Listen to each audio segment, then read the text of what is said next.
නාරං චට්නි සෑදීමට අවශ්‍ය දේ. නාරං ගෙඩි 50ක් පමණ, සීනි ග්‍රෑම් 200ක්, මහදුරු ස්වල්පයක්, කෑලි මිරිස් ස්වල්පයක්, කොච්චි මිරිස් කරල් 10ක් පමණ, සුදු ලුණු, අමුංගුරු ටිකක් තලාගත්. පළමුවෙන්ම නාරං ගෙඩි 20ක පමණ ඇට ඉවත් කරලා අරගන්න. ඒ භාජනයකට දාලා වහලා හොඳින් තැම්බෙන්න තියන්න.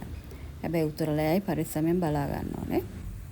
ලිප තබාගත් නාරං භාජනයට ලුණු ටිකක් දමා වසා හොඳින් තැම්බෙන්න අරින්න. හිඳෙනතුරු තම්බා ගන්න. හොඳින් හිඳෙනතුරු තැම්බුණු නාරං භාජනය ලිපෙන් බාගෙන දින 2ක් පදම් වෙන්න තියාගන්න. ඊළඟට ඉතිරි නාරං ටික, නාරං ගෙඩි 20ක් පමණ අපි ගත්තේ, ඉතිරි නාරං ටික කෑලි කපලා ඉස්ම මිරික ගන්න.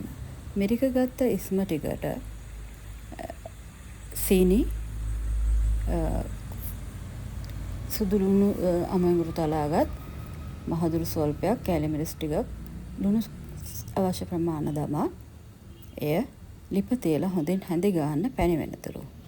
පැණි වූ අවසන් පසු එයට ඔබට පුළුවන් තම්බාගෙන දවස් 2කට පෙර තම්බාගත් නාරං ටික එයට එකතු කරන්න.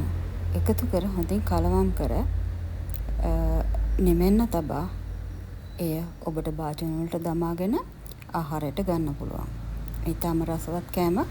ඔයාලා මේ වීඩියෝ එකට කැමති නම් මට ලයික් එකක් දාලා, ෂෙයා කරලා, කමෙන්ට් එකකුත් දාලා ෆලෝ අප් කරන්න අමතක කරන්න එපා. ස්තුතියි ඔයාලට.